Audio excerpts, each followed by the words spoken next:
tell you what, dude, between the softball and the bike riding, I'm sore. I'm very, very sore. I'm gonna try and get some stuff done today.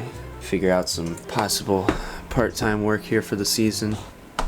Definitely get yesterday's video edited, and we'll see what else comes.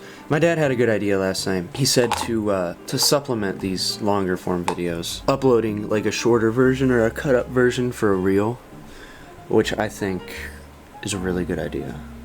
I'm not just gonna do the reels, because the way I understand YouTube and the way I understand the algorithm, everybody wants shorter form videos still, but at least the YouTube space has somewhat of a market and an understanding of like, if you're going here, this is kind of what you're getting.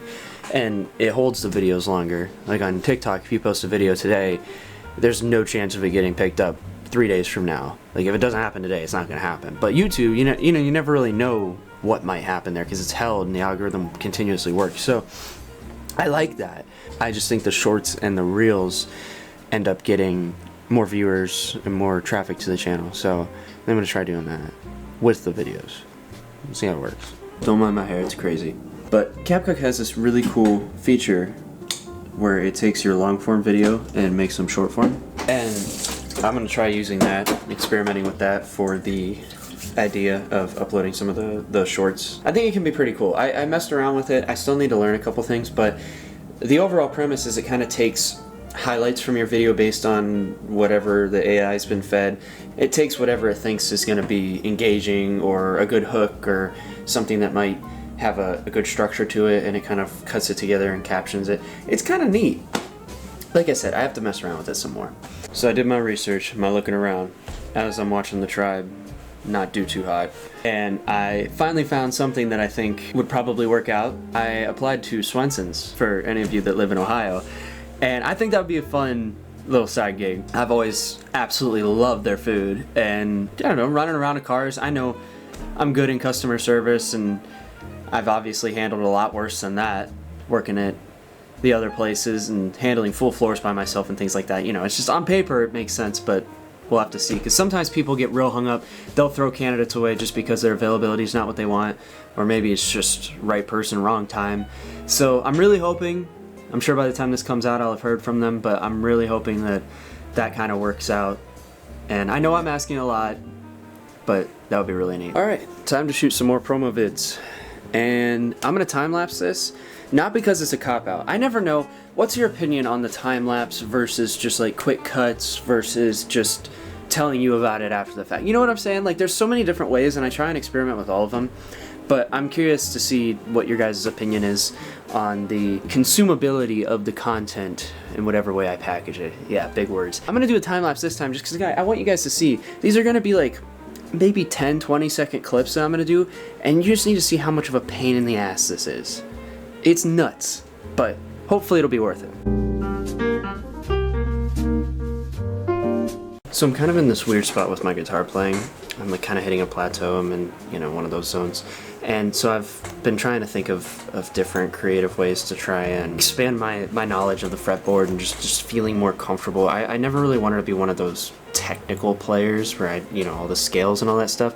And I know like the cage system and all that stuff, which gives me somewhat of a roadmap, but I've always been obviously really drawn to the people that they make their guitars just talk and sing. Like one of my favorite lines in Thunder Road from Springsteen is, "I got this guitar and I learned how to make it talk." And as a guitar player, he was technically, there's people that'll tear him apart on the internet and they're assholes, but really he knew how to make it feel and make you feel from it, and I love that.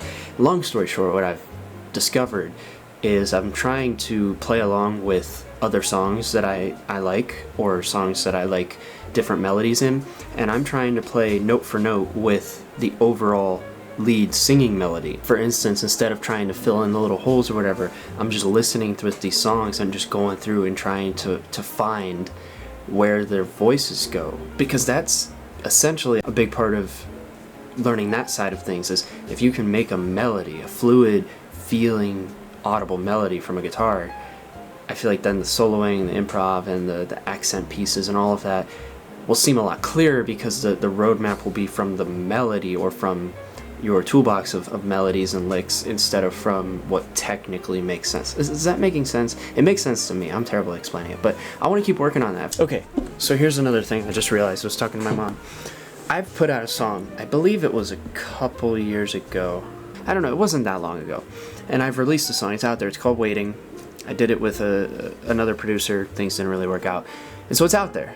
But with the promotion and everything, I was still so new to the music and especially the original music scene and everything, and I didn't really understand the promoting and the social media, all these different things that I somewhat understand now, and I'm gonna keep trying to get better at. But long story short, you guys gotta hear this. So this crazy metric that Spotify released, it said, according to data from Luminate, of the 202 million separate ISRCs, so those are basically like the numbers individually designated to each song released. It's like a patent number for each song. So of the 202 million separate songs uploaded on streaming services in 2024, 175.5 million of them received 1,000 or less streams. That's pretty freaking wild. And I kind of almost feel like a little encouraged by that, and you'll see why. So like I said, I released that song Waiting, and the only traction it got really was by word of mouth. I didn't promote it at all. I didn't really know what to do. And in its lifetime on Apple Music, it's got 432 streams, which is not great, but like I said, I didn't promote it at all. And on Spotify, in its lifetime, last period was at 396, and this year, so that's last year and this year, is 105. So together about 500 streams. And like I said, it's all word of mouth. So I'm kind of a little encouraged going into this string of releases and knowing everything that I know now and knowing what I'm going to learn and what I'm going to keep trying. And I feel vitalized a little bit. I feel very encouraged. And I know the songs are getting better and my abilities are getting better. And I think it's just going to be exciting. And I'm totally stoked to go into the studio tomorrow, not just to get my AirPods, but to also get to work on this new one, because I think it's going to be a blast. What's up? Dinner was good. I'm tired, honestly, and my throat feels weird. There's a weird way that my throat starts to feel. It feels very brittle, and that's kind of where I'm at right now. Drink lots of water, drink some tea, all that good stuff. I know this is a bathroom, but sometimes I like sitting in here at night because there's this light that comes through the window and it's just kind of a vibe. I don't really have much else to add today. Tired of thinking about music and music-related things, so I'm gonna call it a night. You guys have a good rest of your day, and I will see you tomorrow.